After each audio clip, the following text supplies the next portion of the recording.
माता पिता के गलत कामों का फल भुगतना पड़ता है संतान को। सुनीता मृत्यु देवता यमराज की पुत्री थी। माता पिता के लाड प्यार में वह उद्दंड हो गई थी। वह देखती थी कि उसके पिता पापियों को दंड देते रहते थे। वह पाप और पुण्य का अंतर नहीं समझती थी, इसलिए खेल खेल में किसी के अच्छे कार्य में बाधा डालती और किसी को अकारण मारने लगती। ऐसे उद्दंडतापूर्वक कार्य करके वह बहुत खुश होती थी। एक दिन सुनीता एक गंधर्व कुमार को, जो अपनी आराधना में योग मुद्रा में बैठा था, अकारण कोड़े से मारने लगी। गंधर्व कुमार पीड़ा से छटपटाता तो वह खुशी से उछल पड़ती। वह उसे खेल समझती। इस प्रकार की अपनी करतूतें वह अपने पिता को बताती। पिता उसकी इस उद्दंडता को बाल सुलभ खेल समझकर चुप रह जाते। न तो सुनीता को ऐसा करने से रोकते न समझाते। बहुत दिनों तक ऐसा चलता रहा। एक दिन फिर उस गंधर्व कुमार को, जब वह पूजा पाठ कर रहा था, सुनीता ने मारना शुरू कर दिया। जब असहनीय हो गया तो उसने क्रोध से श्राप दे दिया, तू धर्मराज की बेटी है, तेरा विवाह एक ऋषि पुत्र से होगा, तेरी एक योग्य संतान भी होगी, पर तेरे इन दुष्ट कर्मों का अंश उसमें व्याप्त रहेगा। सुनीता ने यह बात भी अपने पिता को बताई और अब धर्मराज को लगा कि उन्होंने बड़ी भूल कर दी है। संतान की आदत और स्वभाव पर ध्यान न देकर उसे भले बुरे का ज्ञान नहीं दिया। फलस्वरूप उसे श्राप मिला, पर अब तो समय हाथ से निकल चुका था।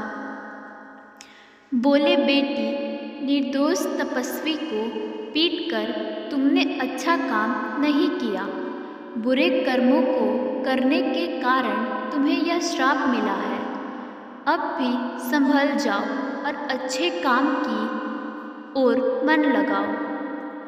समय बीतता गया। कन्या बड़ी हुई तो उसका विवाह की चिंता हुई। उसके श्राप को जानकर कोई उससे विवाह करने को तैयार नहीं होता।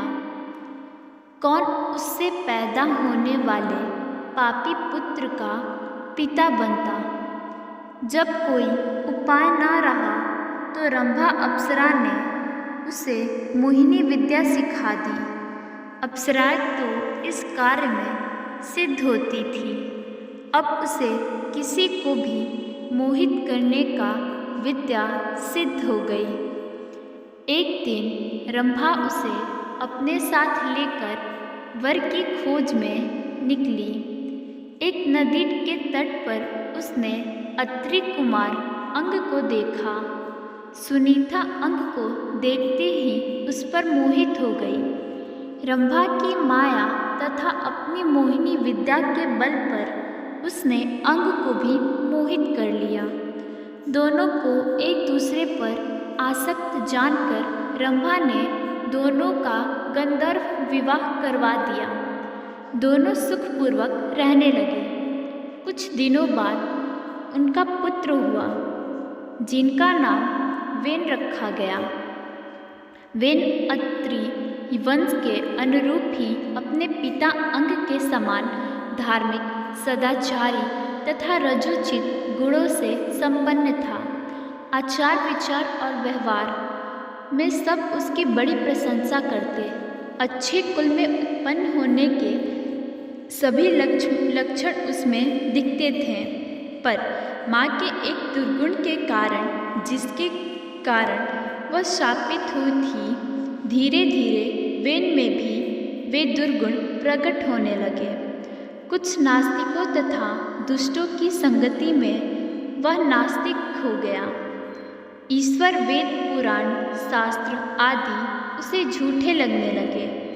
यज्ञ, संध्या आदि को वह पाखंड समझने लगा। वह वयस्क हो चुका था। अपने माता पिता का कहना अब वह नहीं मानता था। राजकाज में उसका हस्तक्षेप इतना बढ़ गया कि पिता अंग असहाय हो गए। राजा तो अंग थे, पर आज्ञा वेन की चलती थी। सुनीता समझ रही थी कि उसके संस्कारों का परिणाम श्रापग्रस्त इस पुत्र में उतर आया। उसके हठ तथा उद्दंडता पर किसी का वश नहीं था, सब विवश थे। वेन ने इन कर्मों से प्रजा दुखी रहने लगी। महाराज अंग को अपयश मिलने लगा। जब सब प्रकार से वेन को समझाकर हार गए तो अपयश से बचने के लिए एक दिन निराश होकर अंग ने चुपके से घर ही त्याग दिया। राजा के बिना अराजकता और बढ़ी। ऋषियों ने अंगपुत्र वेन को राजा बनाया और समझाया, तुम्हारे दुष्कर्मों से दुखी होकर तुम्हारे पिता ने राज्य त्याग दिया। अब तुम अपना राज्य किया उत्तरदायित्व समझो और सत्कार्य कर प्रजा को सुख दो। पर वेन राजा बन कर तो और प्रमत्त तथा अहंकारी हो गया। बोला, आप लोग मुझे ज्ञान मत दीजिए, मैं स्वयं बड़ा ज्ञानी हूँ। ईश्वर, धर्म, शास्त्र आदि सब मेरे आदेश से स्थापित होंगे। मेरी ही आज्ञा धर्म होगी, शास्त्र वचन होगा। आप लोग अब मेरी आज्ञा के अनुसार धर्म तथा शास्त्र की छाया देखिए। ऐसे विचारों वाले वेन के कार्यों से देश में अराजकता बढ़ी। सारे धार्मिक तथा सत्कार्य बंद हो गए। प्रजा की सुरक्षा नहीं रह गई। दुष्ट लोगों का बोलबाला हो गया। धार्मिक कार्य बंद हो गए। हर चीज का अंत होता है। पाप का घड़ा जब भर गया तो ऋषियों, मुनियों तथा प्रजाजनों ने विद्रोह कर दिया। वेन को पकड़ लिया और उसे प्रताड़ित कर राजा के पद से हटा दिया। सत्ता छीन जाने से वह असहाय हो गया। अब वह दूसरों की दया पर निर्भर रहने लगा। ऋषियों ने प्रजा से परामर्श कर उसके पुत्र पृथु को राजा के पद पर प्रतिष्ठित कर दिया।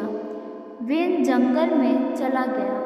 निश्चय ही अच्छे कुल परिवार का व्यक्ति भी कुसंगति के कारण अपनी मर्यादा भूलकर कुमार्गी हो जाता है। अपने कुल धर्म को भूलकर सबके दुख का कारण बनता है और अंत में अपनी इसी आचरण के कारण वह स्वयं ही नष्ट हो जाता है। इसलिए कुसंगति तथा कुसंस्कारों से बचना चाहिए। राधे राधे। धन्यवाद।